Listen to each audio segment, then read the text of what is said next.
Assalomu alaykum hammalarga. Bugun men sizlarga shokoladli pechenye tayyorlab ko'rsatmoqchiman.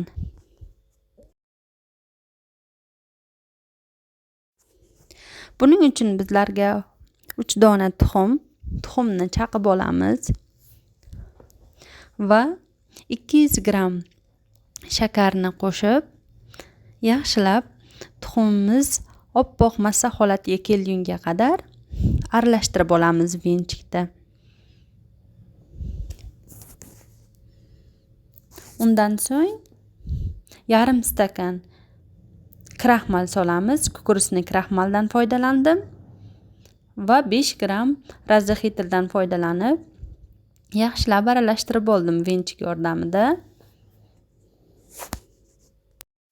Undan so'ng oldindan elab olingan unimizni asta-sekinlik bilan oz-ozdan bo'lib qo'shib aralashtirib olamiz.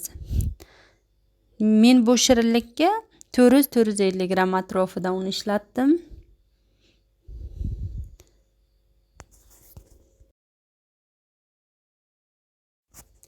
Ana endi massamizni ikkiga bo'lib olamiz.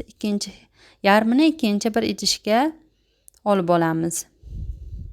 Va biriga yana ozgina un solib xamir tayyorlab olamiz.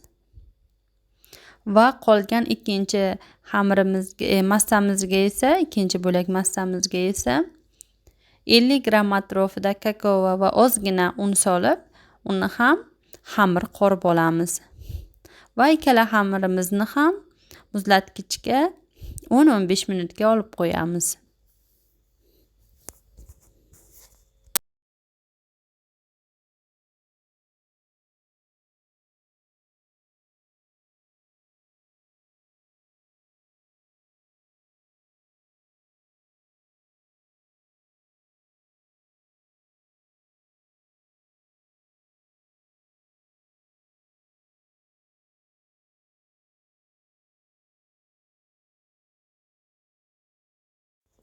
Ana endi xamirlarimizni birin-ketin yoyib olamiz. Mana shunday ko'rinishda.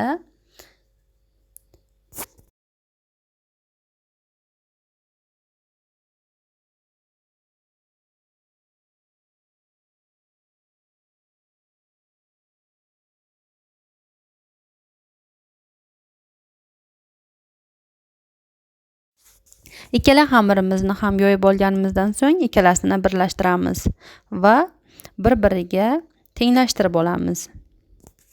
Undan so'ng asta-sekinlik bilan o'rab olamiz.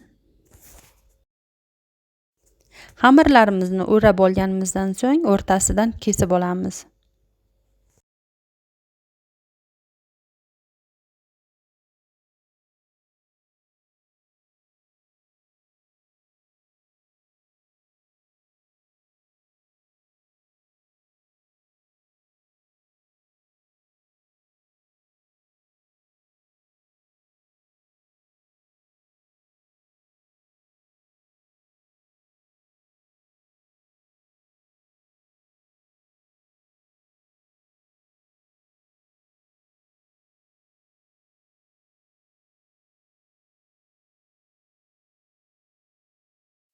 Ana endi pishirish uchun 180 gradusda 20-25 minutda pishirishga qo'yamiz va bu orada shokoladlarimizni eritib olib, maydalangan yong'oq yoki yong'oq bo'lmasa bodom mag'zidan ham foydalansangiz bo'ladi. Aralashtirib pechenyelarimizni ustiga quyib chiqamiz va muzlatgichga yarim soat qo'yib, mana shunday holatda kesib olamiz. Mana pechenyelarimiz ham tayyor. Ana endi bemalol dasturxonimizga tortsak ham bo'ladi. Sizlarga yoqimli ishtaha. Agar videoyim sizlarga yoqqan bo'lsa, kommentariyada fikr va mulohazalaringizni qoldiring.